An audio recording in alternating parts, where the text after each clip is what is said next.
Bantu tap-tap layar teman-teman, soalnya ini agak keras sedikit nih, takutnya rungkat. Pelan-pelan Pak Supir, nanti banjir mualaf nih. Iya, ini luar biasa ya kolaborasinya. Pelan-pelan Pak Supir. Ya, jadi Masya Allah ya, tabarakallah.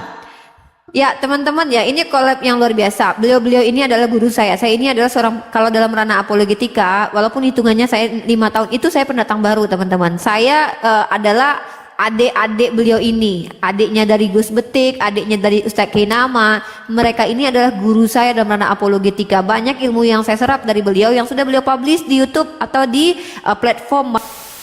Allah barakallah, hari ini beliau hadir bersama kita dan kita lanjut tentang kajian tadi. Saya sudah bukakan apa yang dimaksud oleh Ustadz Kinama. Mungkin silakan Ustadz Kinama. Ini teman-teman ya, buat teman-teman di bawah, kalau besok banjir mualaf, salahit Gus Betik sama Ustadz Kinama ya. Mualaf nih. Izin sedikit ini Ustadz Kinama, tolong yang tadi mengenai kasihilah musuhmu agak dipertajam lagi Ustadz, maksudnya apa gitu loh. Dipertajam lagi. Lanjut.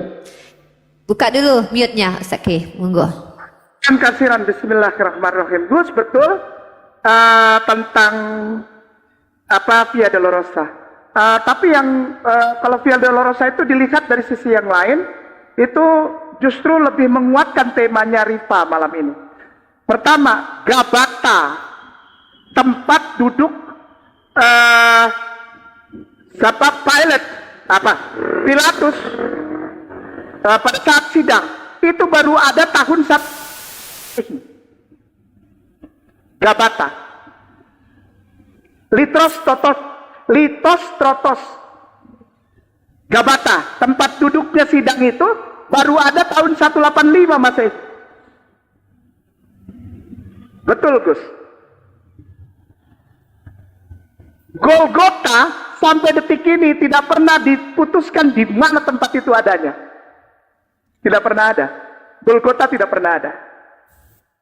Paku untuk Yesus itu bukan punya Yesus tapi punya Yehohanan. Ini kakinya dia, dipakunya dari samping, ditumit itu hancur tulangnya itu masuk sampai ke kayu.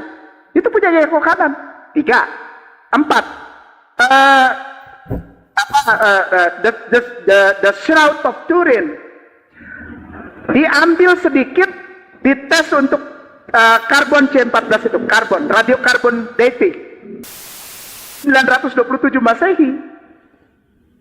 Yang bikin karbon test dating itu siapa? Vatikan. Lalu di atas tulisan ditulus itu buatan tahun 1100. Mahkota Duri itu tahun 872 dibawa oleh Raja Inggris pulang dari tanah Yudea setelah Raja Inggris itu ikut perang salib. Nggak ada semua Gus, betul. Apalagi Via Dolorosanya, orang tempatnya aja belum ada. Gimana? Oke Gus, kita lanjut ya. Oke, moga-moga. Keren. Mantap Gus Betik. Ya, saudaraku sayang, Kristen dan Katolik aku sayang, betul, aku hormat. Kenapa gue jadi punya kumis? Kaget. Itu apresiasi dari orang-orang yang nonton. Wih, kaget lu Sam. Kaget. Takut salah pencet. Enggak. Itu beragam ya. Ada topi, ada teh, ada bunga, dan itu berupa apresiasi dari saudara-saudara kita yang mudah-mudahan untuk dihargai Ustadz K, dan insya Allah itu bisa diuangkan sebenarnya itu, insya Allah. Iya itu Ustadz, itu termasuk diurapi oleh Roh Kudus Ustadz. Kalau raba-raba singkat. Bentar lagi Ustadz, bentar lagi Paulus lewat ya. Benar, Paulus lewat bentar lagi. Ada aja. Uni Rifa silakan perlihatkan.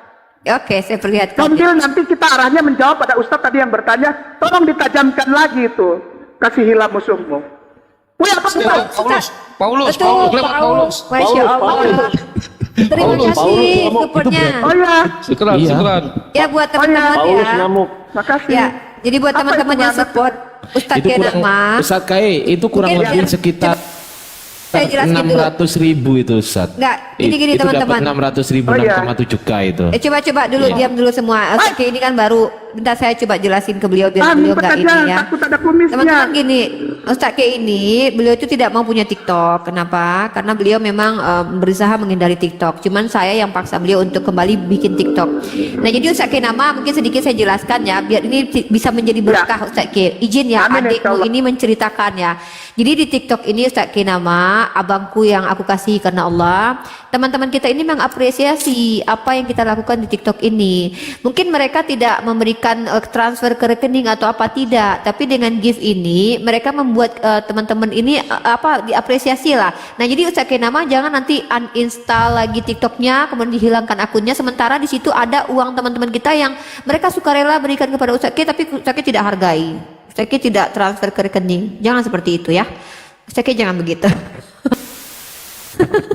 Ustaz Kenama, I know who you are ya. Jadi nanti tiba-tiba gitu kan di uninstall gitu tuh yang koin yang 5,7 tuh hilang gitu aja. Kasihan dong mereka. Oke, kita ambil yang di about this time it was the King Agrippa. Oke, itu Ustaz Kenama ya di poin 211 ya. Oke, ya baik. Nanti diperlihatkan. Yang Oke, ini kah? Allah saya memberkahi ya Allah, balas kebaikannya. Saya nggak ngerti soalnya. Minta maaf ya, kayak namanya nggak ngerti. Oke, baik. Itu ada Flavius Josephus, Antiquities of the Jews, Yes. ya, William Winston, AMED, dia yang translate ke bahasa Inggris. Ya, beliau yang translate. Nah, ini tulisan ini ada di bukunya Flavius Josephus. Unirifa cari kata-kata yang dimulai dari Costabarus. Di bawah. Itu sebelah kanan tuh. Sebelah kanan di bawah. Nah, sedikit lagi. Nah, itu tuh Costabarus. 1, 2, 3 baris lagi. Costabarus also and Saulus tuh. Geser ke bawah tangannya Unirifa. Ini 433. Gamaliel Tuh, Costabarus also and Saulus. also oh ini ini dia. Di blok itu 3 baris saja. Sampai baris saja. Agrippa, ada Agrippa. oke. Oke, silahkan kita baca yuk siapa Saulus. Saudaraku sayang Kristen Katolik, masa 1700 tahun Anda nggak pernah baca buku ini gitu loh. Sehingga ketika Anda berdialog dengan para YouTuber, TikToker, apologet Muslim, Anda punya bahan gitu loh. Ya, Oh, ini dia. silakan. Costabarus juga dan Saulus mengumpulkan banyak orang jahat. Mereka berasal dari keluarga kerajaan. Bang Ardiansa suaranya kedengaran, di mute dulu. Dan dengan demikian mereka memperoleh kemurahan hati di antara mereka karena mereka berkerabat dengan Agrippa. Nih, benar? Ya. Mereka berkerabat dengan Ini Agrippa. Pak, sebentar saya potong ini Pak. Ini Ustadz Donditan. Mana? Halo Ustadz Dondi. Mana Sir Dondi? Ini ada Ustadz Gainama di Komalnya Uniripa Ustadz Dondi. Sama Gus Betik bilang. Ada Gus Betik, Ustadz Gainama, Bang Ardiansa di Sir atas. Dondi, sini Sir Dondi, Oh, pada sini, teriak, ayo. naik. Iya, Sini. Udah share linknya ke Donditan. Sini share, sini kalau enggak. Kalau enggak aku Oke. kutuk. Aku kutuk Naik jadi ya. pohon ara. nanti dikutuk. Nanti dikutuk katanya kata Uniripa tuh. Cepat, share, 5 menit ya. share 5 Dondi menit ya. sini.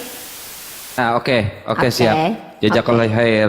Pokoknya kalau nggak mau ke sini biasanya aku kutuk jadi pohon ara, biasanya kering Udah. gitu nanti. Oke. Ini mau naik ya. udah saya share nih. Ya, 5 menit lagi. Jadi ini jelas ya di sini teman-teman yang dimaksud jadi teman-teman Kristen ini Ustaz K sedikit saya tambahkan. Ustaz K ingat tidak ada Elia yang membawa-bawa buku Flavius Josephus dan dia percaya bahwa ini adalah fakta historis. Maka dengan seperti ini teman-teman Kristen tidak bisa membantah bahwa memang apa yang terjadi si Paulus ternyata berkerabat dengan keluarga kerajaan.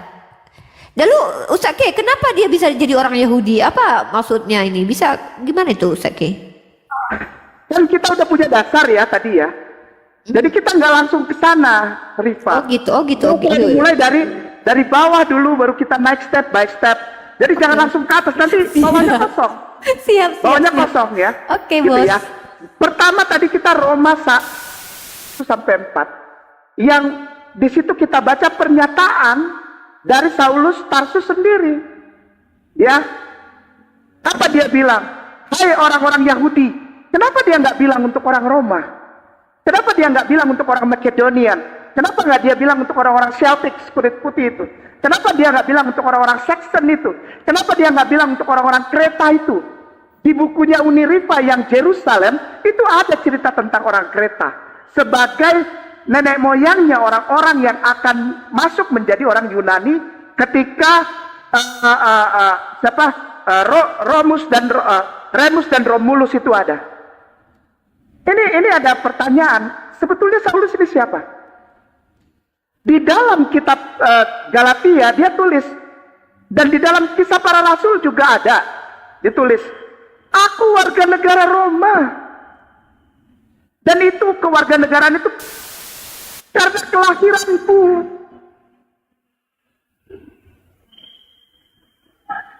Rabai Shlomo Yitzhak dan Rabai namanya Ibn Ezra menulis demikian di dalam Jewish Encyclopedia. Nah, Jewish Encyclopedia menulis tentang Saulus begini.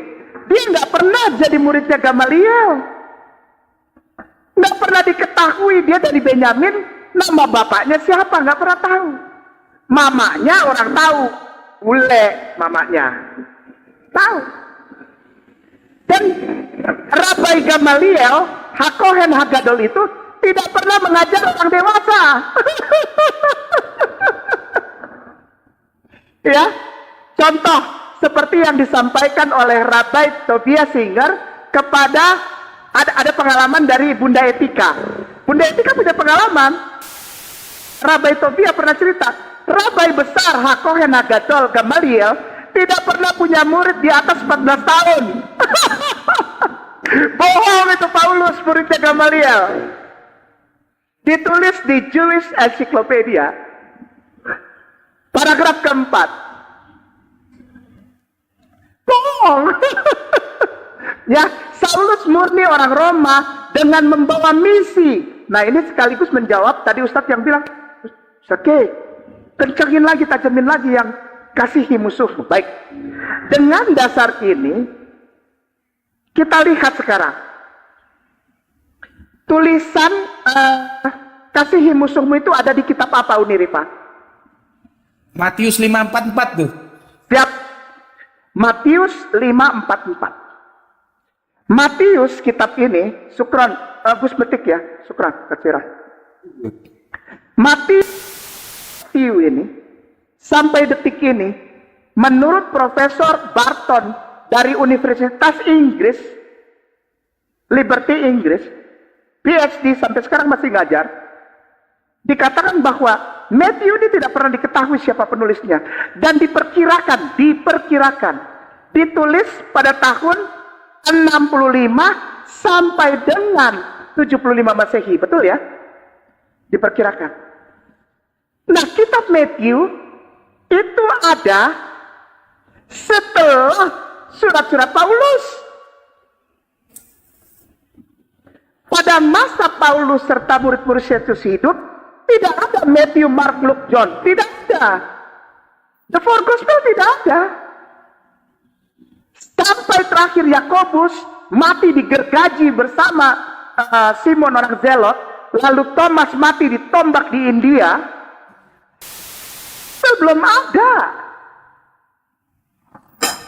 Belum ada. Sehingga kata-kata kasihilah musuhmu diperkirakan oleh Bapak Gereja namanya Bishop dari Bristol yang namanya Ellicott mengatakan itu adaptasi dari Roma 13:1-4. Untuk apa? Untuk mensahkan kolonialisme serta mensahkan pembunuhan bayi, anak-anak, kakek-kakek, nenek-nenek, orang dewasa, perempuan, remaja, laki-laki digorok di tengah jalan di Yerusalem agar disahkan itu menjadi sebagai pekerjaan perang suci dari Roma yang masuk ke tanah Yudea Galilea. Yang bilang siapa? Bapak Gereja Ellicott yang adalah bishop dari Bristol. Kita lanjut ya. Kita sudah dapat Flavius Josephusnya tulis apa? Saulus ini orang kerajaan. Dia antek Roma, udahlah terima aja, telan aja lah ya. Kalau nggak bisa ambil pasir, ini di depan ada pasir ya. Ini nasi, nih pasirin ya. Lalu diaduk, kasih kecap, makan pakai kerupuk. Telan. Ini ada Pak Dondi, ini sudah masuk bersama kita. Ustaz K. Oke. Assalamualaikum Sir Dondi, ini salah satu guru Ya, kok. saya juga. Barakallah. Guru dalam ranah kristologi teman-teman. Pertama saya masuk dalam komunitas kristolog itu bersama Sir Dondi. Ustaz K nama memang ketutup ya ininya, campnya sengaja ditutup Ustaz K. Oke. Assalamualaikum Pak Dondi. Pak Dondi pasti nggak bisa buka camp. Waalaikumsalam warahmatullahi wabarakatuh. Ustaz kan nama jaketnya tolong balikin dong.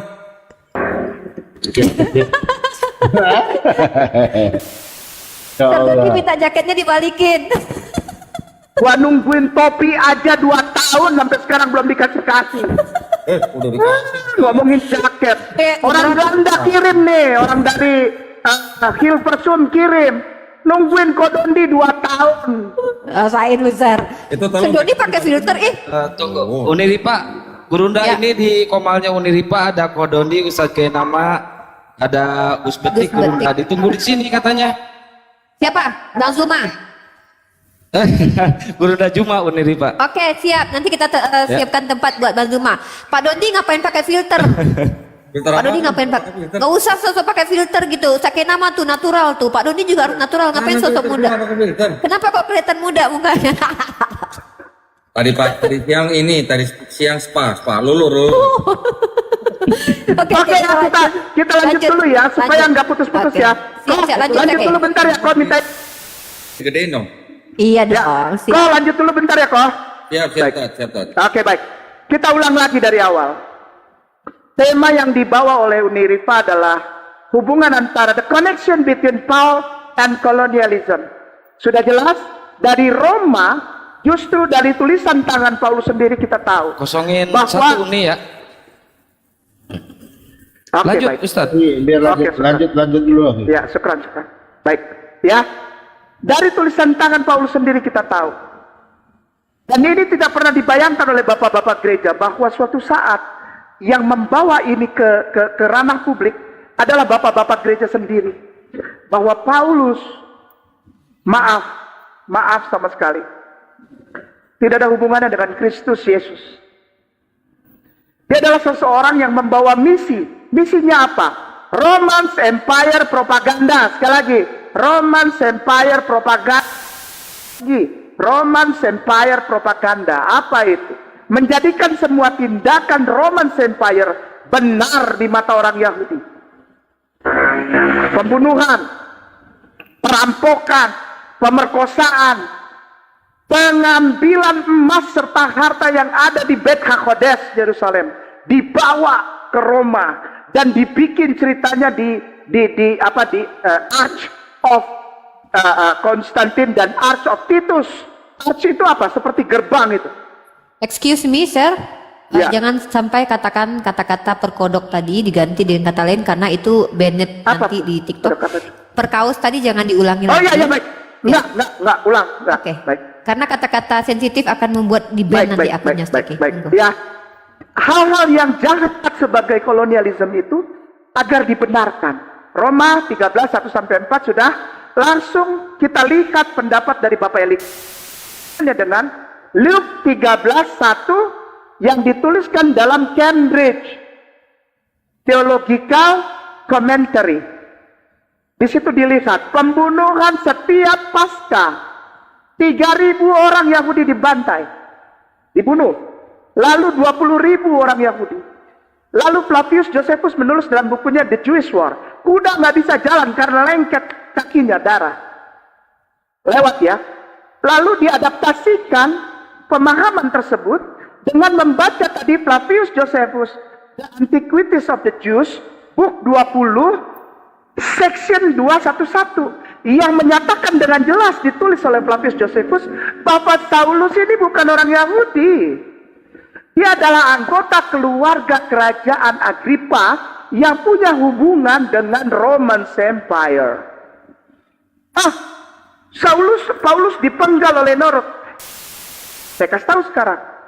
Nero memenggal Paulus karena Paulus terlalu banyak uangnya mengalir ke dia. Sementara hasilnya tidak ada. Itu membiayai Paulus itu pakai duit. Menggerakkan program itu pakai duit. Dia dibayar. Sampai dia bisa sewa rumah sendiri ketika dia ditarik dari Yerusalem, diselamatkan dari keroyokan para rabai Yahudi, diselamatkan oleh pimpinan panglima perang, dibawa naik kapal ke Roma, yang dibilang sama bom-bom katanya dia digigit ular tidak apa-apa.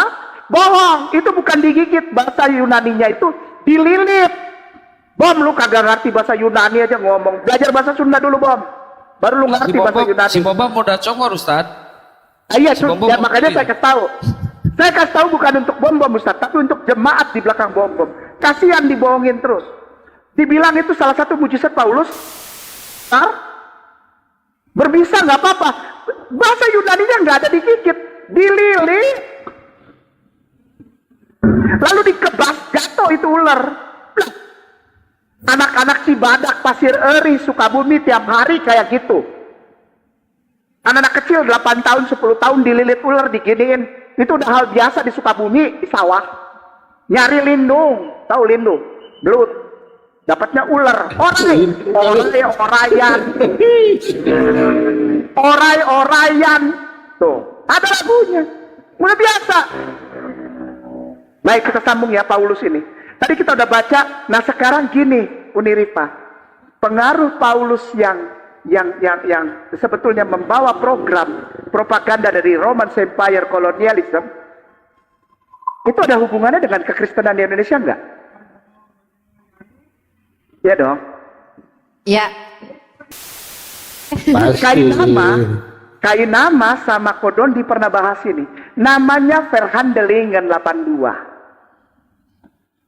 Ada satu buku tua yang disimpan di gereja sebagai dokumen yang tidak boleh dibaca orang. Tapi waktu itu lolos, saya sama Kodon dibukain. Dikerjainya di mana? Maaf jangan marah. Di Jakarta. Di ruang kamar atas salah satu rumah ibadah di Jakarta. Tahun 1930. Dengan cara apa? Merubah kata domine atau theos atau God bahasa Belanda itu God menjadi ALLAH. 1930 ya dengan merubah satu kata itu mereka punya satu kepercayaan. Tahun 1930 ini Kodondi ada di sini, jadi saya nggak macam-macam. Kodondi masih ada itu videonya. Kata itu ALLAH ketika masuk ke Bible, mereka percaya ini bisa menggoyahkan iman Islam. Yang lain nggak dipikirin sama dia. Umat Islam di Indonesia. Ketika umat Islam sudah dikuasai, maka kolonialisme bisa masuk dengan luasa dengan menggunakan ayat kasihilah musuhmu. Nama dokumen itu Verhandelingen 82. Silakan dicari. Gurunda, Assalamualaikum Gurunda. Waalaikumsalam. Assalamualaikum Bang Zuma. Alhamdulillah Ustaz K, kita sudah kedatangan Bang Zuma. Warahmatullahi wabarakatuh. Masya Allah ini Masya Allah. guru-guru saya ada semua di sini ngumpul rumahnya. Ngumpul semua. Iya, Masya Allah. Bisa disimpulkan. Kuningnya digeser nih. Ya. Luar biasa teman-teman, kali ini Masya Allah Barakallah, saya dapat hadiah dari Allah hari ini. Guru saya Ustaz K, Serdondi, abangku Bang Zuma dan juga Gus Betik hadir bersama kita untuk membawakan kajian akademis ya, yaitu tentang Bang Zuma. Tema kita malam ini adalah korelasi antara Paulus, penjajah dan pemerintah. Bang Zuma, saya rasa Bang Zuma sudah paham poinnya dan Serdondi juga tahu itu nanti. Tapi kita selesaikan dulu Sekenama, poin-poin dari Sekenama. Nanti abang-abangku atau guru-guruku akan menambahkannya. Masya Allah teman-teman, di tap-tap layar karena ini sangat luar biasa, akan membuat beberapa kaum akan kepanasan. Tolong di tap-tap layarnya dan jangan lupa untuk di follow akun-akun dari Serdondi, Gus Betik, Subandi T. Sukoco, salah satu senior kristologi kita, dan juga Ustaz Kenama. Izin semua, mari kita simak dulu Ustaz Kenama, Bang Zuma. Izin untuk Ustaz Ken Oke, melanjutkan. lanjut. Masya Allah. Dasarnya sudah kita bangun pelan-pelan. Warahmatullahi wabarakatuh. Akhi Dondi, silakan, akhi, silakan. Dulu yang cuma pakai jaket kulit doang, Bang. Iya, kenal kayak jaketnya kok mirip. Yang punya aku juga mirip. Itu jaket saya dibalik-balikin, Bang, itu, Bang. Dari Hong Topinya, Kong. kalau topi, 2 kalau tahun topi gua gimana? nungguin topi aja kagak nyampe, apalagi jaket. 2 tahun. Lanjut, Tat. Ini kurang Ini satu. kalau Lanjut. orang dari Kurang Belanda satu, yang dikirim. Ini kurang nih. Nanti lah. Lanjut lagi. Baik, bismillah. Ya, kita sudah bangun dari awal dasar supaya ketika kita sampai di dalam mendekati conclusion, kita tahu dasarnya, jadi nggak asal sembarang ngomong. Paulus tidak pernah jadi muridnya Gamaliel. Siapa yang bilang? Para rabai yang menyusun media. Tidak pernah. Yang kedua, Paulus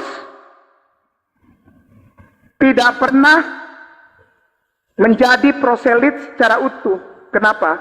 Karena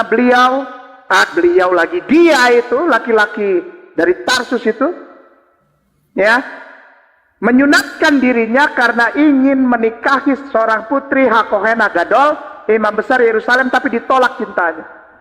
Begitu kembali lagi ke lingkungannya, dia menuliskan surat-surat tersebut tentang anti sunat dan penolakan terhadap hukum Taurat. Yang berikutnya, Paulus menulis di Roma 13:1-4 tentang setiap orang harus mendukung pemerintah karena pemerintah itu dipilih oleh Allah. Ini adalah satu gambaran yang jelas yang dibongkar oleh seorang bishop dari Bristol, namanya Ellicott, menuliskan bahwa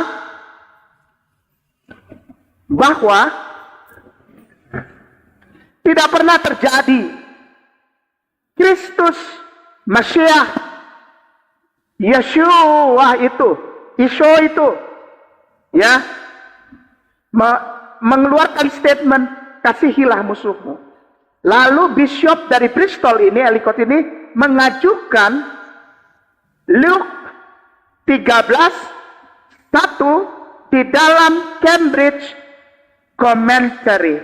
Tulisannya apa? Tidak mungkin Yesus mengeluarkan setan itu karena pada saat itu sedang terjadi pembantaian setiap minggu, ada 3.000 orang selesai Jewish, dan ada di Paskah berikutnya 20.000 Jewish selesai, dan blood everywhere, and then the horses of the Roman soldier cannot move karena kakinya lengket oleh darah di Yerusalem. Ditulis di mana? Flavius Josephus, bukunya judulnya The Jewish War, dan tadi kita baca The Jewish Antiquities, book 20, section 211. Paulus, anggota keluarga Roma. Didapat dari mana? Namanya siapa? Felix, punya istri. Ya, istrinya Felix itu masih sepupunya Paulus. Yang bilang siapa? Flavius Josephus. Sudah. Nah, kita lihat sekarang ada nggak pengaruhnya dengan kekristenan yang masuk ke Indonesia? Saya sama Kodondi sudah bongkar. Silahkan cari namanya dokumen Verhandelingen 82. Ya, di halaman 265 paragraf terakhir, lalu 266 paragraf pertama, itu nyambung. Di blok, karena itu bahasa Belanda, blok, lalu translate bahasa Belanda ke Indonesia. Di situ kita tahu bahwa mereka punya misi apa? Enggak akan sukses kolonialisme di Indonesia. Kenapa? Ada Muslim. Hancurkan dulu Islamnya. Baru kolonialisme, Ostindische Vereniging itu, Vereniging Ostindische Company itu, baru bisa percaya mengeruk hasil tambang. Selama ini orang dimiringkan pemahamannya tentang sejarah, Kenapa Indonesia, Nusantara dijajah Belanda? Bukan karena rempah-rempah. Hei, bangun, wake up, sudah tahun 2024. Mereka terutama orang-orang Belanda, orang-orang Belanda. Hei, come on, bukan rempah-rempah mereka bisa dapat dari Brazil. Dari negara-negara Amerika Latin mereka bisa dapat itu. Dari Thailand mereka bisa dapat itu. Ya, kalau timbang nyari pala, kopra, jahe, cengkeh, maaf, yang dicari apa? Nikel, timah, gold, dan the best diamonds in the world yang ada di Karten. Mereka sudah tahu itu semua. Dan mereka susah untuk masuk menguasai itu. Cara yang paling mudah apa? Bikin semua orang di Indonesia jadi Kristen. Supaya mereka nurut dan mereka turut apa yang dibilang oleh para domine. Tahu domine? Domine, nih yang pakai ini putih. Maaf, jangan marah. Kalau domine udah boleh makan babi, ikut. Domine udah bicara, boleh dansa sama bini orang, boleh. Malam, kebaktian cuma 40 menit, sisanya dansa sambil minum, nyanyi, boleh. GP dia sampai Lombok, GP sambil dansa. Tennessee Waltz diajarin sama orang Belanda. Gerakan waltz. Karena gerakan waltz itu dansanya rapat antara perempuan sama laki-laki. Dansa, waltz namanya. 1, 2, 3, 1, 2, 3, 1, 2, 3. Dansa. Nggak bisa masuk juga.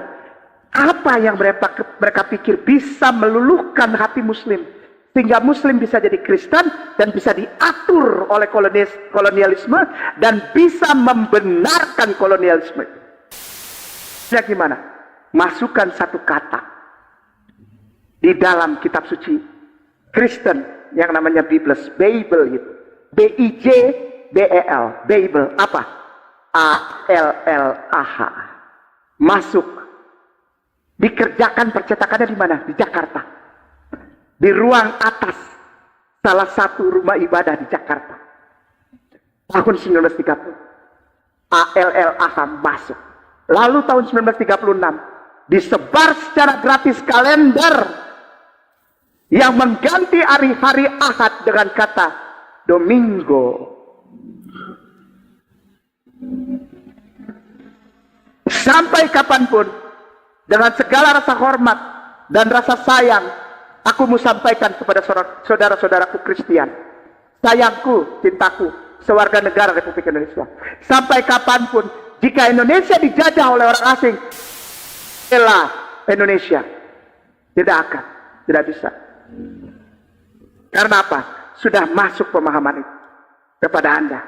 Orang Kristen tidak akan pernah berjuang, tumpahkan darah dan harta dan segala macam untuk membela tanah kelahirannya.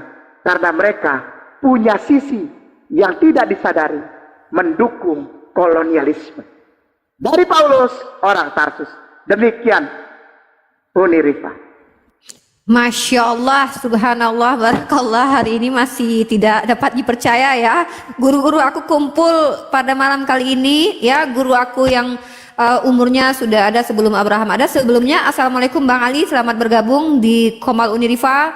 Dan kita membahas tentang korelasi Paulus dengan penjajahan dan juga dengan kerajaan. Nah, ini materi yang sering kita diskusikan. Dan saya akan kasih lagi untuk salah satu guru saya.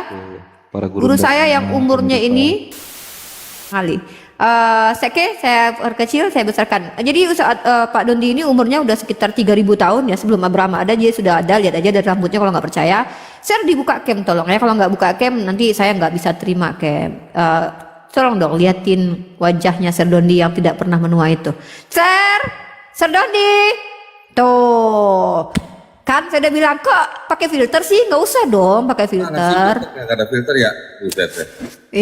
Mata. Cukup gua aja yang pakai filter, Sir. Oke, Sir Dondi, kita bahas tentang Paulus, kerajaan dan juga tentang penjajahan. Sir Dondi mungkin nge-lag nih. Teman-teman, Sir Doni nge-lag ya? Apa gue yang nge-lag ya, Sir? Pak Doni nge-lag nggak, guys? Pak Dondi yang ngelag. Oke, jadi Pak Doni masih nge-lag, nggak apa-apa. Ini gara-gara nggak mungkin wifi nggak bayar, tapi ini karena terlalu berat kita. Siapa yang hadir di sini ini memberatkan ini ya, berat nih. Sekenama, Bang Zuma, Gus Betik, Pak Doni ini berat sekali nih ya. Terlihat dari ya, biar kita tidak terganggu dengan senyum manisnya Sir Doni. Sir Doni nanti kalau udah nggak nge-lag bisa dibuka lagi mungkin. Nanti kita akan persilahkan kepada Gus Betik setelah Sir Doni baru ke Bang Zuma. Oke, monggo Sir Doni, apa nih mau disampaikan nih kira-kira? Monggo. Orang gua aja masih terbengong-bengong tadi dengerin Ustadz Kenama. Kok suruh di materi gimana sih? Mending Ustadz Kenama dulu dah, selesaiin dulu dah. Sekenama? Oh sudah, Sekenama clear. Ya, seharusnya sudah tahu kuncinya apa, ujungnya adalah Verhandelingen 82. Udah disimpan tuh, Tat. Udah disimpan ya, alhamdulillah. Verhandelingen 1930 itu nomor 82 itu adalah satu gambaran utuh bahwa kekristenan dibawa oleh penjajah. Udah telan aja. Kita yang Kristen sekali lagi ambil pasir tuh ada tuh. Pasir campurin di nasi, kasih kecap, diaduk, makan pakai kerupuk. Pasti ketelan. Itu rasanya apa, Tat, kalau gitu? Saya nggak tahu, karena saya nggak pernah jadi nggak pernah orang yang makan itu, nggak pernah. Karena saya nggak mau on. Gitu. Ya, jadi ini malam ini jangan ada Kristennya naik karena saya nggak tega dengan kalian nanti ya. Karena by the way sekarang nih yang naik tuh guru-guru aku ya. Muridnya aja kalian keteteran, apalagi guru-guru aku yang muncul. Ya, Sir Dondi, kira-kira Sir Dondi, kapan mau traktir aku umroh? Orang gua aja masih nungguin rendang dari lu. Oke, lanjut nih. Ini ada Bang Zuma, ada Gus Betik jangan. Wah, Sekenama mungkin karena ini ya. Sekenama tadi mengucapkan beberapa kata-kata yang terlarang sebenarnya di TikTok. Salah satunya kata perkaus. Perkaus itu sangat sensitif. Kata-kata yang berkaitan dengan lagi bete. Terus kata-kata yang agak frontal seperti ada gorok-gorok itu sebenarnya tidak boleh di TikTok. Mungkin Sekenama di ban sama TikTok. Nanti saya komunikasi dengan beliau dan alhamdulillah beliau terpentalnya setelah kajian selesai. Dan silakan dilanjut sama Sir Dodi dulu, nanti Bang Zuma, Gus Betik dan juga Bang Zuma. Saya masih lihat Kenama di bawah. Kalaupun beliau naik nanti saya akan tarik lagi beliau. Silakan Pak Dondi mungkin. Yang masuk duluan kan ada Gus Betik nih. Harusnya Gus Betik dulu nih yang kasih. Oke, siap Gus Betik ya. Siap Sir Dondi. Kita nggak boleh nyelak-nyelak yang udah tua duluan dong. Nggak, yang paling tua kan Sir Dondi. Enak aja. Kan aku kan tadi udah bilang sesuai umur kan. Silakan Gus Betik. Ya kan Gus Betik mah Yesus hadir dia baru lahir. Kalau Pak Doni kan sebelum Abraham ada udah ada. Kita moderator nih biar gak rungkat Uni, nanti saya yang lihat di bawahnya. Oke, silakan Gus Betik. Kajian kita terkait tentang penjajahan dan juga korelasinya dengan Paulus. Monggo. Dipertambah ilmu kita. Bismillahirrahmanirrahim. Salam, sampai ketemu lagi sama semuanya saudaraku di sini. Nanti bisa ketemu bareng-bareng kita di sini. Kapan Gus? Belum bisa beliau. Pengetahuan ya. Oke. Dari yang dipaparkan oleh Kang Mas Kainama tadi, kita tahu telah terjadi main mata antara politik dan agama. Tetapi yang main mata itu justru melahirkan kejahatan, di mana si Paulus itu berusaha mempengaruhi seolah-olah apa yang dilakukan oleh Romawi terhadap Israel itu menjadi sesuatu yang legal, yang itu sah ya, dengan mengatasnamakan atau menggunakan atau menghadirkan alif lam lam ha yang di sini ya, yang Allah itu. Jadi supaya manut, kata orang Jawa manut, kata bahasa Indonesia manut itu apa? Supaya tidak memberikan perlawanan terhadap penjajahnya. Dan itu di copy paste oleh Belanda ketika ke Nusantara ini kan Islam dulu lebih masuk, maka mereka tahu bahwa untuk menyelesaikan itu Islam harus diselesaikan dulu. Maka kalau kita lihat tadi tahun 1930 katanya alif lam lam ha itu masuk ke dalam terjemahan Bible itu dalam rangka meeting point dulu seperti ada di channelku tadi pagi aku unggah Yesus masuk masjid bukan masuk gereja. Kenapa itu diterjemahkan kok Yesus masuk masjid, kok nggak masuk gereja? Itu sebetulnya contohnya di Maliaki itu di awal itu sebetulnya yang tahun 1974 itu adalah di sana ditulis Ka'bah, kemudian dirubah lagi menjadi Bait Allah. Itu kan sebuah upaya meeting point supaya orang seolah-olah welcome, karena negara kita itu sudah stereotip Islam dan Arab, Arab dan Islam. Jadi di negara kita itu kalau sudah Islam tuh dianggap Arab, Arab dianggap Islam. Inilah yang digunakan oleh penjajah.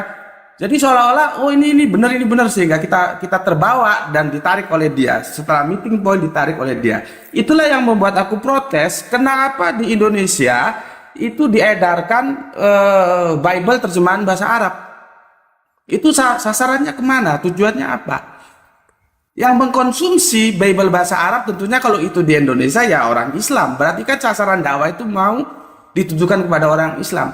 Kecuali Bible bahasa Arab itu berada di Arab. Memang itu bahasa mereka. Tetapi kalau Bible bahasa Arab beredar di Indonesia, itu kan kita yang akan menjadi sasaran dakwah mereka. Sama saja kalau kita menemukan doa Bapa kami yang ditulis dalam bahasa Arab. Itu orang-orang Islam yang awam juga dia pasang di tembok-temboknya, nggak ada masalah karena dianggap Islam itu Arab. Ini yang jadi masalah. Sehingga pendidikan kita perlu ya supaya kita tahu mana yang benar, mana yang salah. Karena kalau sudah agama bermain mata dengan politik akhirnya ya seperti ini. Kemudian kita tahu kenapa Aceh itu juga sulit dijajah oleh Belanda, karena di sana Islamnya kuat.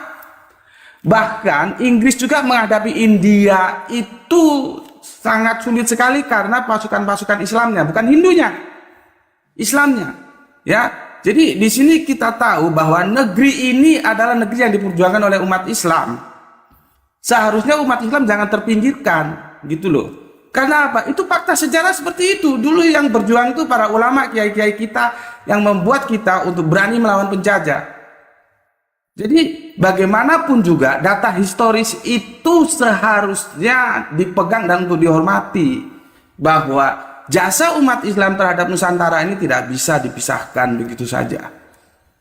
Itu dulu dari aku dan monggo dilanjutkan untuk saudara-saudaraku yang lain. Terima kasih. Oke, ini mohon maaf ya. Sorry, aku tambahkan sedikit. Yes. Sebentar, Yes. aku tambahkan sedikit. Oke, lanjut. Begini. Kalau kita baca surat-suratnya Paulus itu kan kata orang Jawa bulet itu apa ya?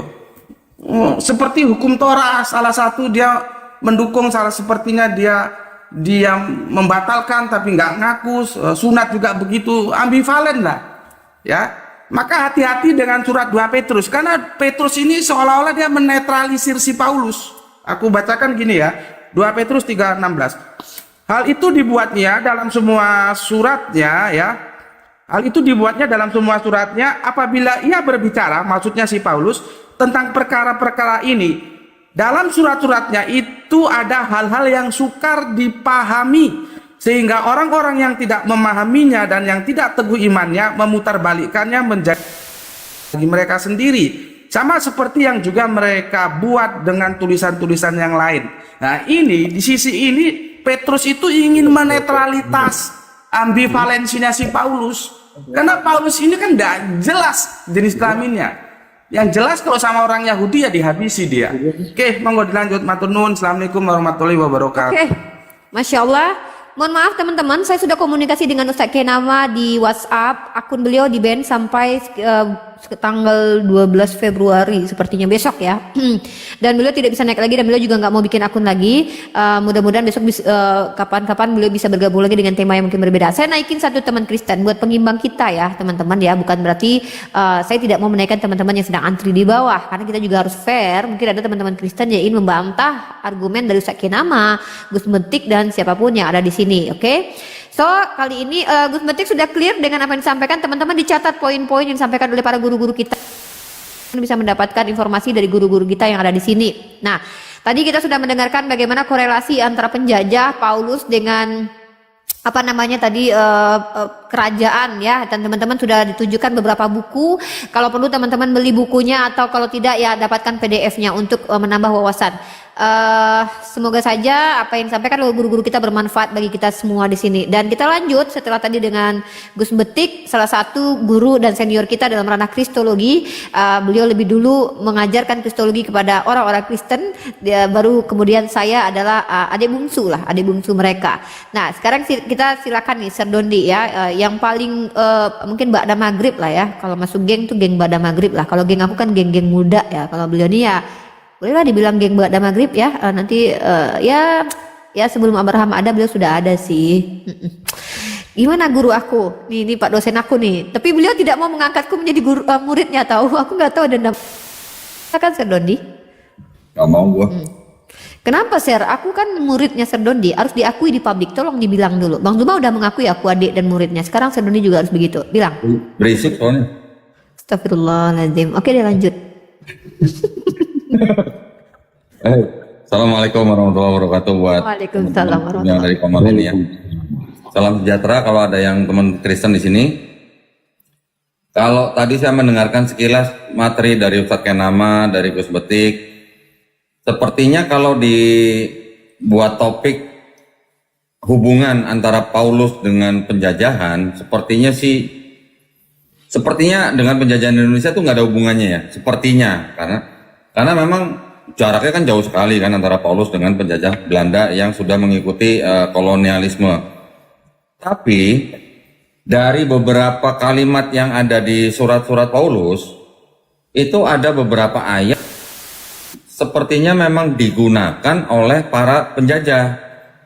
Contoh misalnya, Paulus juga mengatakan bahwa yang menciptakan pemerintah itu adalah Allah sendiri gitu. Ya, terus kemudian di dalam ajarannya juga, di dalam tulisannya juga bahwa orang-orang Yahudi pada waktu itu yang sedang berada di bawah penguasaan Romawi itu juga diharuskan atau diajarkan atau disarankan untuk mengikuti pemerintah yang ada di Palestina pada saat itu. Gitu. Jadi sepertinya kok kalau korelasi langsung sepertinya tidak. Tapi dari ajarannya tulisan-tulisan Paulus itu kok ada yang nyambung dengan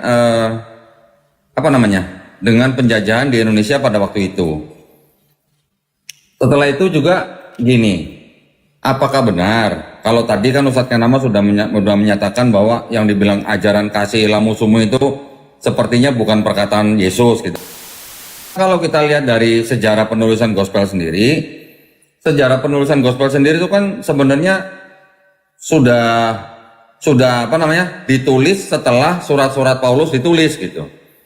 Surat-surat Paulus sendiri ditulis kira-kira mulai dari tahun 48 Masehi sampai antara 65 sampai 67 Masehi sebelum Bait Suci kedua dihancurkan. Nah, di antara semua tulisan-tulisan atau surat-surat Paulus tersebut, Paulus nggak pernah nyebut-nyebut Matius, Markus, Lukas, Yohanes, ya kan? Artinya apa? Artinya Paulus juga tidak mengenal ada gospel-gospel itu gitu. Itu indikasi yang paling kuat bahwa menurut ahli-ahli Perjanjian Baru, 4 gospel itu ditulis setelah surat-surat Paulus beredar gitu. Jadi gospel-gospel itu ditulis, besar kemungkinan itu memang terpengaruh oleh tulisan-tulisan Paulus yang sudah beredar gitu ya. Nah, kalau kita hubungkan dengan yang penjajahan yang ada di Indonesia, sekarang saya punya poin juga begini. Kalau sebuah negara mendatangi sebuah bangsa yang belum merdeka, terus kemudian bangsa ini membawa sebuah kitab, atau anggaplah ini adalah sebuah agama baru, yang diajarkan kepada bangsa yang belum merdeka tersebut, dengan ajaran-ajaran apa? Kasihilah musuhmu, pemerintah itu dari Allah, kalau ditampar pipi kanan kasih pipi kiri. Kira-kira, ini cuma kira-kira aja, bangsa yang menerima penjajah itu gimana gitu ininya ya. Saya juga punya sebuah kitab, ini juga kitab dari Kristen sendiri.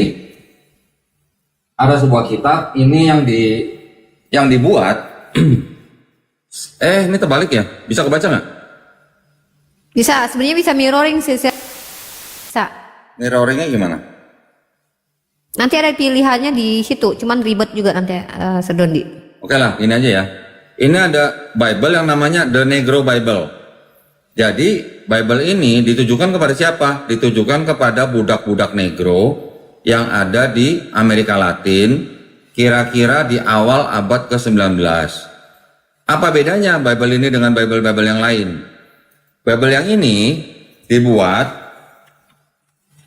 dengan pasal-pasal di dalam Bible yang standar itu setelah di apa? Setelah dikurang-kurangin pasalnya. Bisa diperhatikan tuh, Genesis berapa tuh? Tuh nih. Ya, yang di atas ya. Genesis berapa Ya, pasal tuh? jenis kebalik sih aku bacanya 50 ya, 14 atau berapa itu? Saya baca aja. Iya, Sir, kebalik, Ini, Sir. kalau di Bible standar itu ada 50 pasal. Untuk ini dikurangin jadi tinggal 14 pasal. Exodus tadinya 40 tinggal 2. Leviticus tadinya 27 tinggal 0.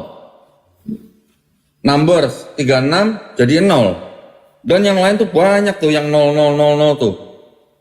Kelihatan nggak tuh? 0000 nih 0000 bawahnya tuh.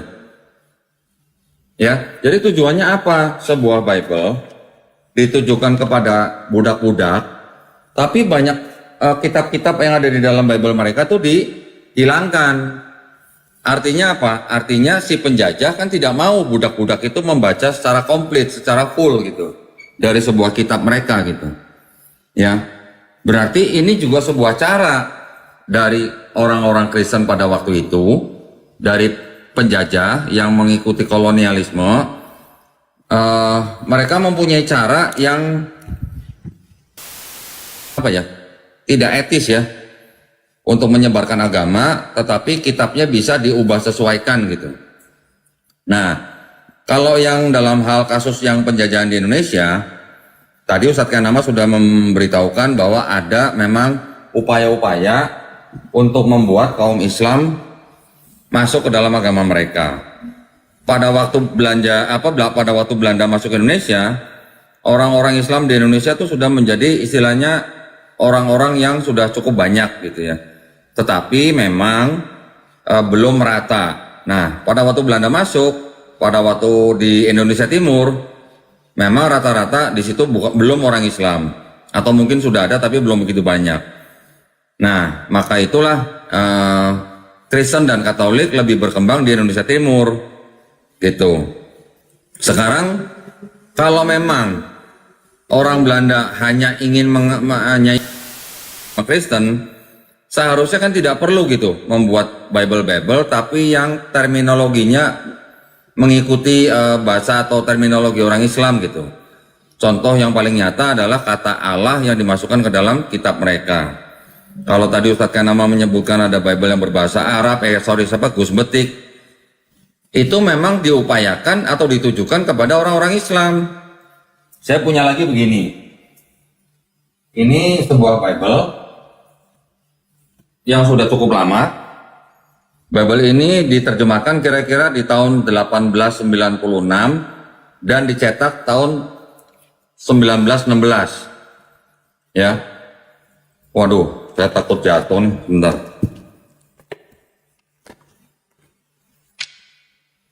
Di sini bisa teman-teman lihat kata Isa Al-Masihnya gede banget tuh. Ya. Al-Masih. Terus kemudian di dalam Bible ini juga ada kalimat-kalimat atau terminologi Islami yang dipakai oleh Bible ini. Contohnya apa? Kata-kata Assalamualaikum. Ada kata-kata Insya Allah. Oke, memang dulunya pada waktu pertama kali Klingket menerjemahkan, katanya dibantu oleh orang Islam. Tetapi ada juga catatan dari Klingket bahwa dia menulis di sebuah buku bahwa kalau Bible yang ditujukan kepada orang-orang Kristen, dia menggunakan nama Yesus Kristus. Tetapi kalau kepada orang-orang Islam, dia menerjemahkan dengan kata Isa Al-Masih. Berarti kan ada perbedaan tujuan gitu dari penjajah Belanda yang istilahnya dia membuat Bible itu khusus orang Kristen, dia membuat Bible juga khusus untuk orang Islam. Itu semua adalah yang disebut dengan kontekstualisasi. Konteks C1 sampai C6 memang itu program mereka gitu. Jadi untuk masuk ke dalam sebuah kaum atau bangsa yang memang agamanya sudah kuat seperti Islam di Indonesia, ya mereka akan berusaha menyusup gitu. Menyusup apa? Menyusup dengan cara misalnya apa? Mulai dengan kitab sucinya, dengan mulai mengikuti tradisi dan budaya orang Islam, dengan mengikuti nama daripada Tuhan orang Islam, kurang lebih seperti itu gitu ya. Ya memang jadi kalau mau dikatakan hubungan langsung antara Paulus dengan penjajah Indonesia memang tidak ada hubungan langsungnya. Tapi kalau dilihat dari ajarannya, kita bisa melihat gitu, ada kesamaannya gitulah. Ya.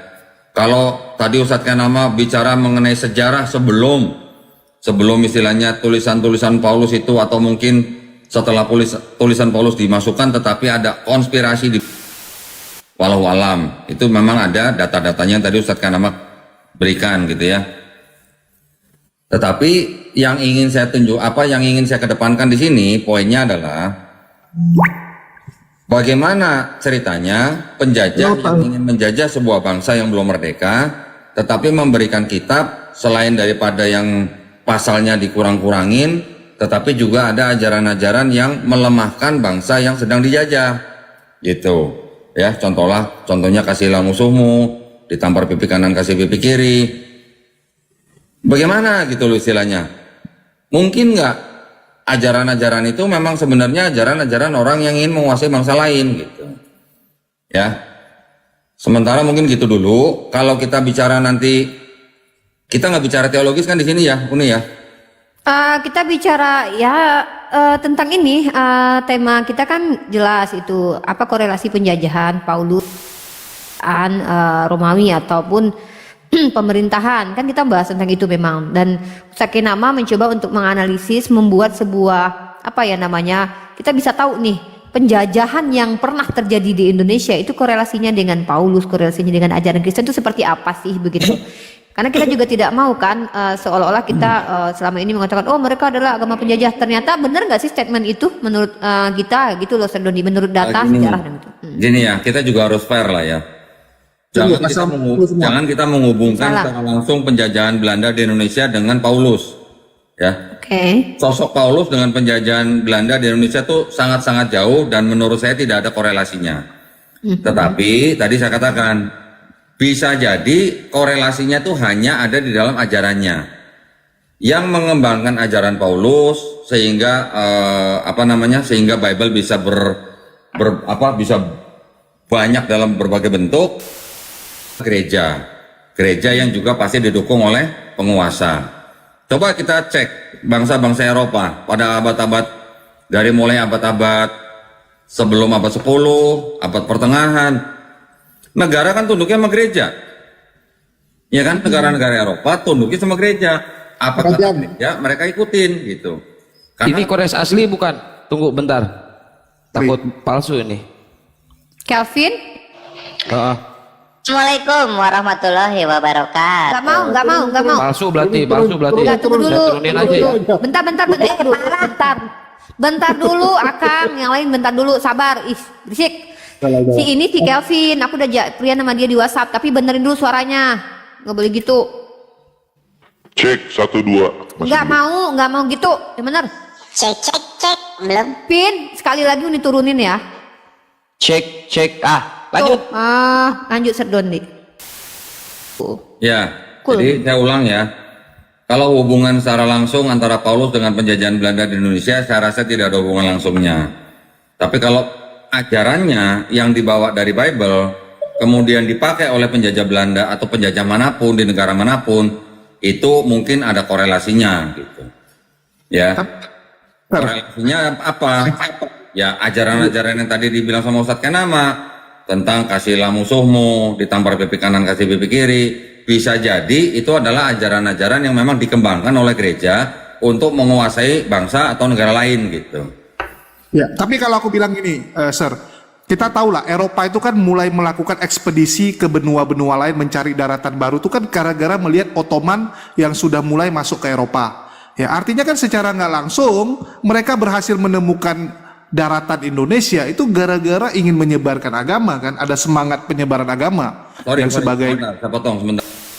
Kalau tadi Julius bilang negara-negara Eropa mulai mencari negara-negara lain untuk dikuasain, itu setelah mereka merasa Islam sudah berkembang setelah mereka kalah di dalam perang salib.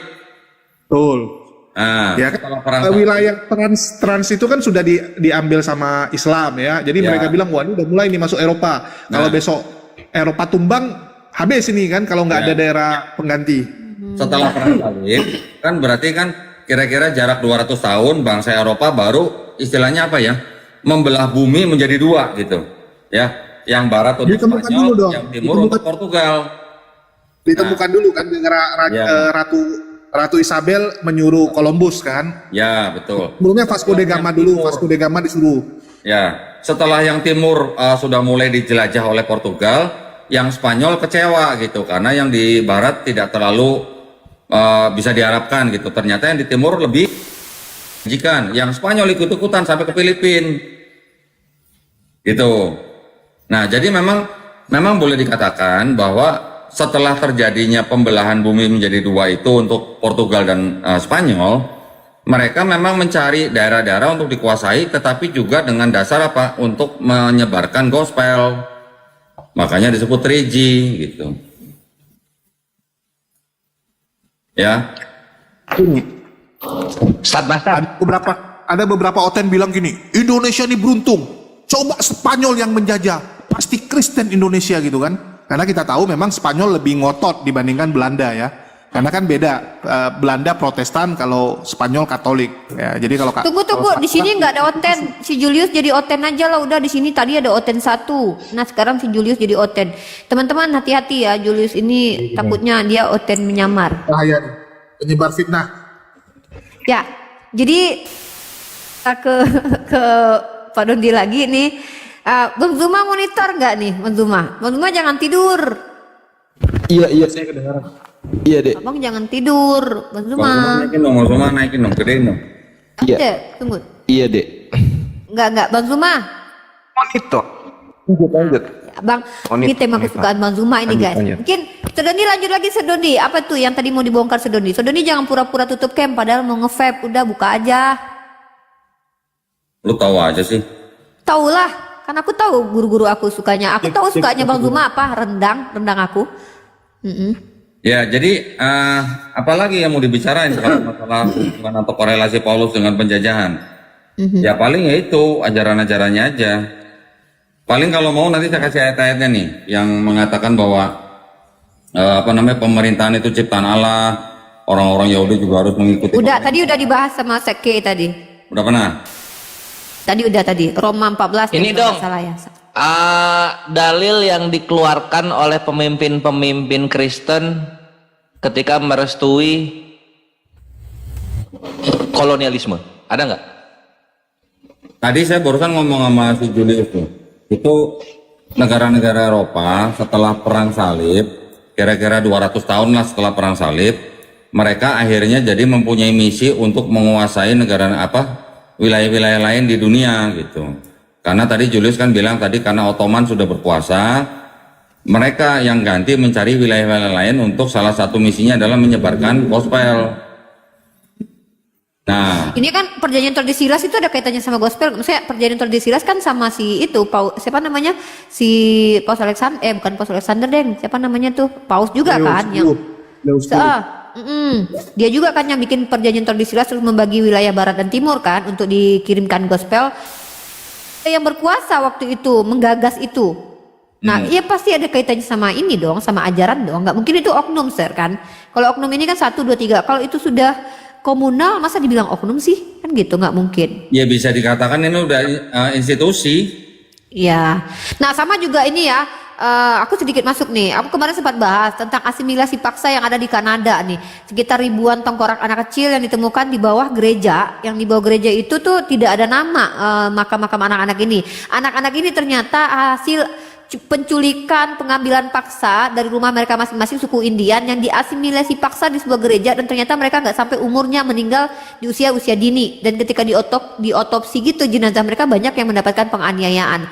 Dan ternyata Paus Vatikan meminta maaf atas apa yang terjadi di Kanada ini, asimilasi paksa ini. Kalau secara realitas kita lihat sejarahnya, memang ini nggak bisa dipungkiri. Bagaimana terjadinya ada inkuisisi Spanyol, ribuan Muslim dan ribuan ini realitasnya teman-teman, yang memang kita harus terima kenyataan ini ya, mungkin gitu. Oke, aku mau tanya lagi. Bentar Bang Jul, ini gabungan dari YouTube sama di TikTok kok pada kangen suara Bang Juma ya? Nggak ada yang kangen suara Bang Jul. Oh udahlah. Nah, aku cuma mau nanya satu pandangan enggak. Kita tanya Bang Juma juga. Jadi apa pandangan teman-teman? Ini aku tanya ya, pandangan nih soalnya.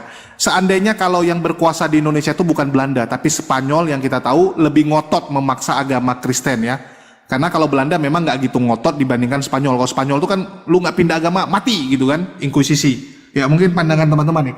Kalau Indonesia dijajah Spanyol, apakah kita masih tetap Muslim ataukah kita jadi oten? Ya mungkin kau jadi oten terus, soalnya kau jadi rentenirnya nanti di situ, pemungut cukai. Ya kan Bang Juma, nih Bang Zuma nih ya udah nggak sabar nih, tapi Bang Zuma nggak bisa open cam, nggak asik sebenarnya, tapi udahlah nggak apa-apa lah karena Bang aku. Bang Zuma silakan Bang Zuma, speak up. Bang Zuma jangan kebanyakan minum kopi campur masako. Ya, temanya apa temanya? Temanya kan Paulus penjajahan dan juga terkait tentang ajaran dalam Roma yang mengatakan setiap warga negara itu wajib untuk patuh kepada pemerintah karena pemerintah itu datang dari Allah. Nah sementara pada waktu itu kita tahu Helenisasi sedang berkuasa, maksudnya kayak penjajahan waktu itu sedang merajalela. Nah ada indikasi bahwa sebenarnya Paulus ini sedang berpihak kepada penjajah. Ini yang menjadi asbab juga Bang Zuma, dalam ranah diskusi sudah mulai ada diksi-diksi dari teman-teman Kristen yang mengatakan bahwa Belanda itu tidak menjajah, negara-negara itu tidak menjajah gitu. Mungkin Bang Zuma sudah tangkap poin saya. Silakan Bang Zuma. Bang Zuma, aku titip. Kalau Indonesia dijajah Spanyol, kira-kira apakah otennya akan jadi mayoritas atau seperti sekarang juga? Sebenarnya ya akan gitu-gitu aja. Kalau Spanyol yang menjajah bukan Belanda. Ya, silakan Bang. Yang pengen Gurunda Juma on cam ketik angka 1 ya. Ini Bang Zuma open cam. Enggak. Ini Bang Zuma. Aku lagi nggak pakai mukena ini. Loh, kan nempel maskernya di muka Abang. Mukenanya dipinjam bom-bom. Oke. Masya Allah. Iya, baik. Jadi kalau saya sih menyikapinya sama dengan Kodondi ya. Tidak ada kaitannya secara langsung antara Paulus dengan penjajah. Hanya saja bahwa karakter seorang pemimpin itu pasti berpengaruh terhadap bawahan. Apalagi kalau pemimpin ini adalah pemimpin aliran kepercayaan. Apalagi pemimpin agama. Maka pasti pola pikir itu akan berdampak kepada pengikutnya. Sementara secara bisa melihat bahwa penjajah yang datang ke Nusantara itu bukan pengikut Yesus. Sudah pasti bukan, karena mereka bukan Bani Israel. Lalu pengikut siapa? Ya pengikut Nabi Saulus yang pertama kali kemudian pasukannya atau muridnya disebut sebagai apa? Kristen di Antioquia. Itu yang perlu dipahami. Lalu pola apa yang diajarkan seorang pemimpin kepada jemaatnya? Yang pertama kita lihat ada hal yang menarik di sini, teman-teman. Mungkin para guru saya di sini sudah memahami lebih dulu.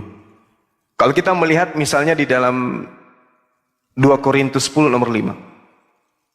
Bagaimana seorang pemimpin aliran kepercayaan atau sebuah agama mengajarkan pengikutnya untuk matikan akal sehat demi untuk sebuah doktrin atau dogma. Dalam 2 Korintus 10 nomor 5, kami mematahkan atau membinasakan, dalam bahasa Yunani kata ireo. Artinya suatu keadaan di mana dari ajaran ini kemudian melahirkan sebuah kondisi bahwa misinya adalah mematahkan, membinasakan setiap pikiran, logismos dalam bahasa Yunani.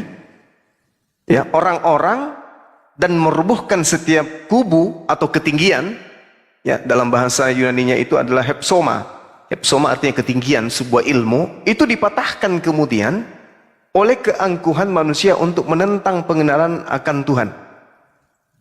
Kami menawan, artinya kami menjerat, atau artinya kami memenjarakan, kemudian mengebiri segala pikiran dan kemudian menaklukkannya kepada Kristus. Nah, kalau kita melihat di sini, teman-teman sekalian, di 2 Korintus 10 nomor 5, kalau kita melakukan pendekatan, maka itu sudah terlalu jauh melenceng daripada tujuan dari konteks satu data ini.